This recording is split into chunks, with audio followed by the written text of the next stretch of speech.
Hello everyone! Welcome again dito sa ating readings. Ito yung gagawin natin, oracle card for today or oracle message for today.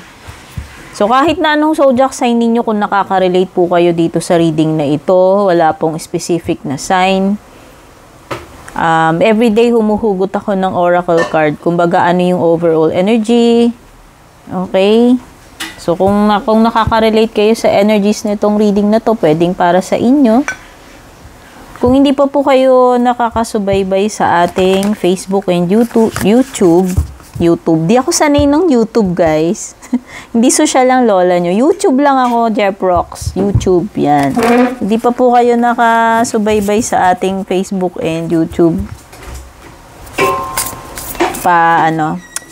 Pa-subscribe, like, and follow.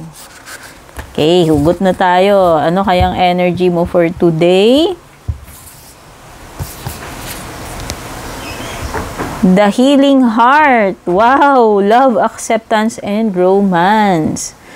Healing heart. Pwedeng iba sa inyo, nasa process na kayo ng healing. Ayan, pwedeng nga yung iba sa inyo, magaling na kayo, okay na kayo. No? From a past heartbreak. Kung ano man itong nag-cause ng pagiging heartbroken ninyo in the past. Pwedeng romantic relationship, pero pwede rin namang hindi, no? Healing heart, unti-unti nang naghihilom yung sugat ng puso ninyo, unti-unti na kayong nakaka-move on, nakaka-recover. And gaya nga ng sabi ko, pwedeng yung iba sa inyo recovered na, no? Okay na, magaling na. So, yung keywords dito is love, acceptance, and romance.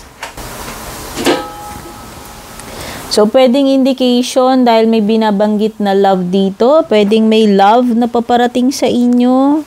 Or you are currently experiencing love right now. Pwedeng you are in a relationship or in a happy connection or relationship. Hindi lang naman ito laging romantic, guys, no? So, pwedeng masaya kayo. Punong-puno ng pagmamahal pagdating sa family, sa friends, or sa jowa, pwede rin naman. So, this card brings bountiful joy and hope at this time. Yun yung binabanggit. Okay? Pwedeng may mga blockages ka before sa pagkakaroon ng love life, pero ngayon mukhang you are open to receive. Ayan. Meron kang acceptance dito and romance. So, pwedeng iba kung dati sarado yung puso ninyo, hindi kayo nag-e-entertain, hindi kayo nagwe-welcome ng manliligaw or romantic connection. Mukhang ngayon bukas na yung puso ninyo to accept, to receive love, or to welcome a new connection or partnership. No? Possible na romantic nga ito. Okay? So, maliwanag na nangangamoy pag-ibig. Saktong-sakto naman kasi Valentine's Day ko binasa ito. Ngayon, actually, Feb 14 ko ito binasa. Okay?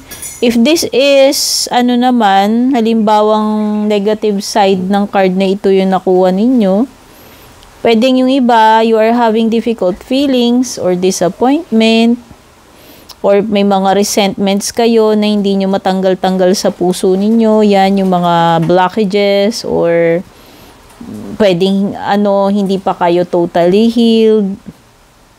Yan, pwedeng iba naka-experience kayo ng hurt or pain from a past relationship or from a loved one, no?